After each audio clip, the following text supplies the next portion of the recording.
Komisi Pemberantasan Korupsi (KPK) mencecar Sekretaris Jenderal Sekjen PDIP Hasto Kristianto terkait dugaan perintah terhadap ex-direktur Prasarana pada Direktorat Jenderal Perkeretaapian DJKA, Kementerian Perhubungan, Harno Trimadi.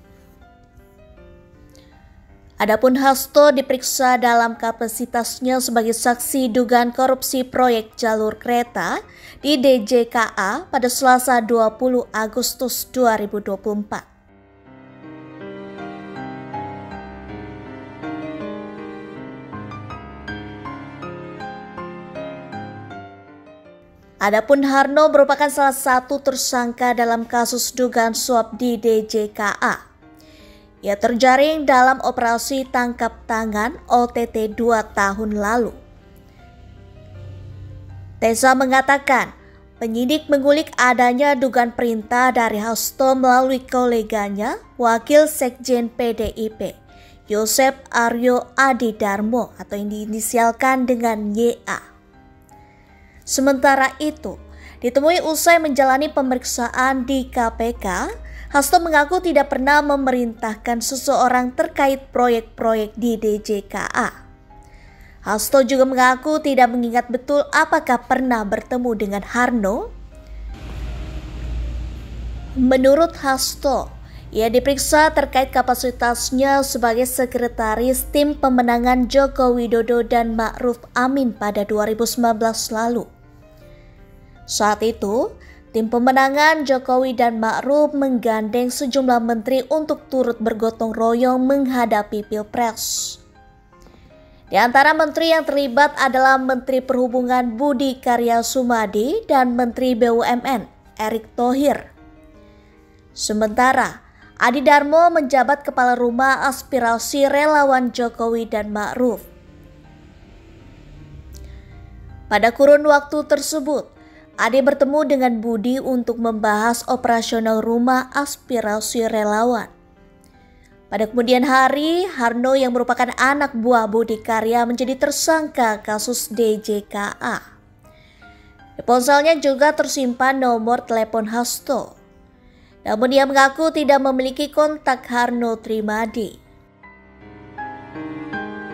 Ya prinsipnya, ya salah satunya mengapa nomor telepon saya itu ada di tempat Pak Harno yang di kemudian hari itu menjadi tersangka.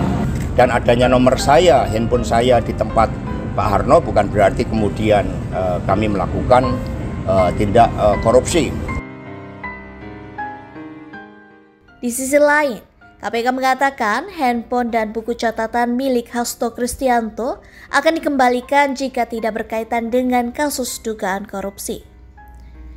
Saat ini, KPK diketahui belum mengembalikan handphone dan buku catatan tersebut karena masih diperlukan untuk kepentingan penyidikan kasus dugaan suap dengan tersangka Harun Masiku.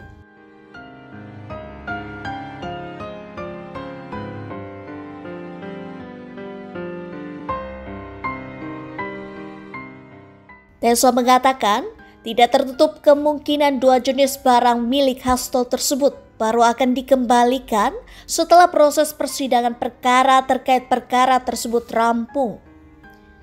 Namun, menjadi ironi karena hingga kini KPK belum berhasil menangkap Harun Masiku yang telah buron selama hampir 5 tahun.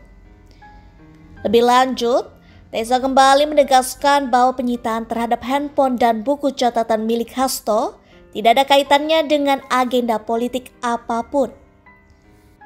Sebab murni demi kepentingan penyidikan. Sebagaimana diketahui, penyitaan terhadap 2 ponsel milik Hasto dan buku catatan tersebut terjadi saat dia diperiksa di kantor KPK pada 10 Juni 2024. Tak hanya barang milik Hasto, penyidik KPK juga melakukan penyitaan terhadap handphone milik staf Hasto, Kusnadi. Sebab, saat itu yang memegang tas berisi handphone milik Hasto adalah Kusnadi. Ketika itu, Hasto diperiksa terkait kasus dugaan suap penetapan calon anggota DPR RI terpilih periode 2019 hingga 2024 dengan tersangka Harun Masiku yang sudah hampir 5 tahun berstatus buron. Namun, kubu Hasto keberatan atas penyitaan tersebut karena disebut melanggar hukum acara pidana. Sebab diduga ada upaya penjebakan lantaran ponsel milik Hasto disita dari tangan seorang staf bernama Kusnadi. Bahkan, Hasto melalui kuasa hukumnya Roni Talapesi telah melaporkan sejumlah penyidik ke Dewas KPK terkait upaya penyitaan tersebut. Sementara itu, KPK menyebut bahwa proses penyitaan ponsel tersebut sudah sesuai prosedur. Budi mengatakan ponsel milik Hasto merupakan salah satu barang bukti elektronik dalam perkara dugaan tindak pidana korupsi Tipikor. Oleh karenanya, penyidik berwenang melakukan penyitaan tersebut sebagai bagian dari upaya pencarian barang bukti terkait perkara Harun Masiku. Namun, dia tidak menjelaskan perihal bukti apa yang dicari oleh KPK dalam handphone Hasto tersebut. Sebab sudah masuk dalam materi perkara. Sebagaimana diketahui, Harun Masiku adalah buronan KPK yang merupakan tersangka kasus dugaan suap terkait penetapan anggota DPR periode 2019 hingga 2024. Harun Masiku diduga menyuap ex-komisioner Komisi Pemilihan Umum KPU Wahyu Setiawan dan ex-anggota Bawaslu Agustiani Tio Fridelina untuk memuluskan langkahnya menjadi anggota DPR melalui pergantian antar waktu PAW. Selama hampir 5 tahun, KPK menekankan bahwa pencarian Harun Masiku menjadi prioritas. Tetapi, hingga masa jabatan komisioner KPK periode 2019 hingga 2024 akan berakhir, sang buronan tidak juga ditemukan. Padahal, Wahyu Setiawan telah dijatuhi vonis 6 tahun penjara yang lantas diperberat menjadi 7 tahun oleh Mahkamah Agung.